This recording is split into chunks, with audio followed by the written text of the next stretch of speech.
Alright, so this is the loading docks for the truck side of the building.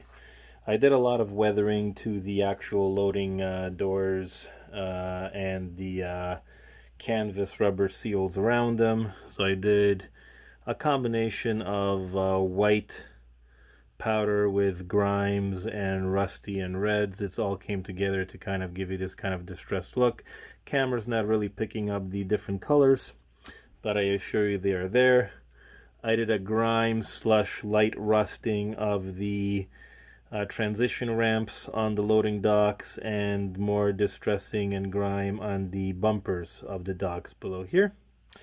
And I did rusting and dirt effects from underneath the docks that you get with rainfall and just water and rain coming down. And then here it's coming out darker on camera than it really is, but I did a wash of dark soot and grime from the exhaust of locomotives coming by the building. I haven't decided yet if I'm going to dumb it down once I get a paintbrush and match this color of the building, and then just do a light spray over top of this to dumb this down. Haven't decided if I'm going to do that yet or not. This is the train car, boxcar loading door side. So as I mentioned in the previous video, I was going to have the melted through parts due to using the crappy Testors plastic weld that I will never use again. I did a kind of a rust effect from rebar coming through here. As you can see, so just light rusting, more rusting here, and then just grime accumulation from the rust coming down. And then the camera's actually picking up more of the true tone of the soot from the exhaust of a locomotive passing by, especially if it's just using the if this track is empty here, is just using it as a backup track or a secondary MOW track. And then as with the loading doors for the trucks, I did the same kind of weathering with the white weathering powder and different grime colors and rust mixed together to distress and sun bleach the canvas rubberized gaskets for the doors to the warehouse, and again rusting and dirt from the bottom. Sorry for my cats, they're going at each other. I guess it's fight night with them too. So this is this side of the building. The back side of the layout is quite simple. No weathering, no distressing. You see the main conduit box with the conduits going down into the ground. You have the two electric meters and the power box, and then it's your staircase with the door. So nothing much to that. As for the side, you won't see, it's going to be facing the backdrop. Here I haven't done any weathering whatsoever. Clean part of the building. You see the main huge bay door that's going to be using mainly for ventilation in the summers, and any hand bombing of a small straight truck coming this way. As I asked you in the last video what I was going to do for the office building windows, I didn't I was in a dilemma of whether to leave those windows open, build an interior, a lighted interior, or black them out or do something else with them. I asked you guys for advice. Most of you guys said to actually block them off since they're not going to be facing the layout, just to cover them up. And I actually decided to tint them. The camera's not picking it up very well, but I used vinyl wrap that I actually used for my car. I wrapped my car myself to represent like a winterized camo, Arctic camo look. And the material, you can see it here up close. The camera's picking it up better. It's just like a sparkly blue oil slick transitioning material, and I basically just used packing tape and duct tape to attach it to the back of the buildings. So this is how it looks from the interior. Just packing tape along with duct tape to hold the vinyl tinting in place.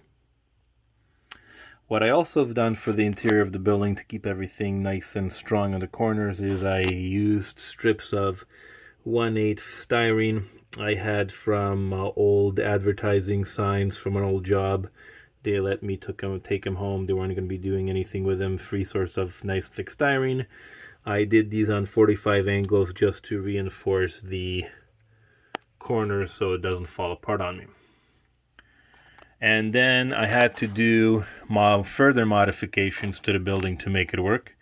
The kit comes with this rectangular puzzle base. So you basically put this base together to square up your walls to make sure they're in the best position. Now, with the way I designed my building, because again I said it's modular in the last video, so you can combine the wall plates, as you can see here, these different wall plates in any combination you want. I combine them in such a way that without reading the instructions all too carefully, I have two walls going together like they're supposed to, and two walls are not as they're supposed to. So if you see here, I'm gonna zoom in.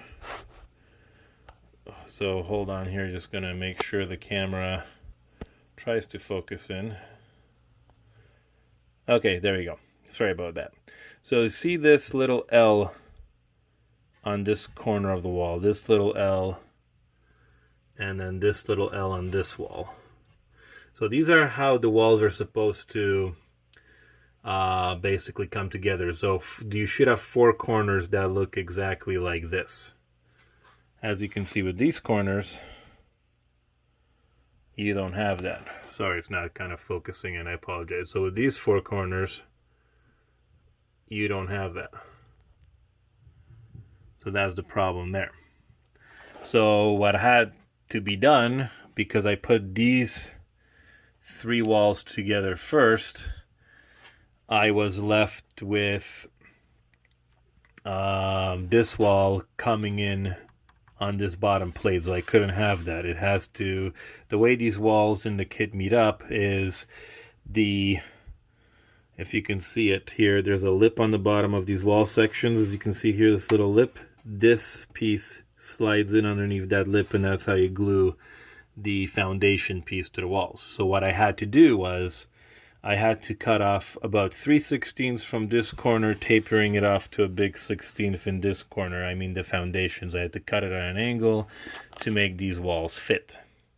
So to the naked eye, this building looks 100% square rectangle, but unfortunately this wall is on a slight angle that the human eye is not going to catch.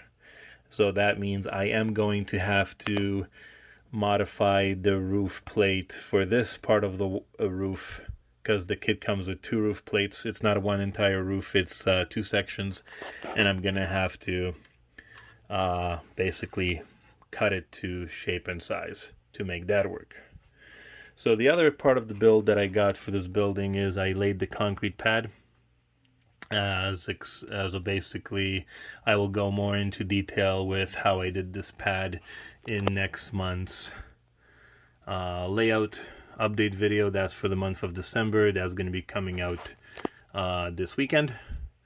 The other two parts that I did for the build is the kit comes with 2 electrical boxes. So basically I did the basis concrete color for a concrete pad, and then you put these together. There's your cooling rad on the back, and then there's your pieces together. Now I chose to go with this hunter green color. It's glossy. I'm probably going to leave it glossy. I don't know if I'm going to do the matte spray over it, because most of these type of electrical boxes in Ontario, Canada, in my neck of the woods anyways, and I've seen some of these in stores in the Parry Sound area when I went camping the last couple of years in a row, they are this hunter green color. So that's why I decided to paint these this color. And they're going to be roughly situated in the back here, because once the building is placed to align the cars with the bay doors, I will have a little bit of a gap, a back concrete pad here, and that's where these electrical boxes are going to be located, also to work with conjunction of the large electrical panel on the building. So this is where I am with the building so far. If you guys can give me your comments, should I leave this weathering as it is right now, or should I dumb it down in the future once I get the airbrush and I can do a fine gray mist over it? So let me know on that. So as usual guys, thank you for watching, commenting, liking, and please do share this video, and I will see you in part 3 of this building installment.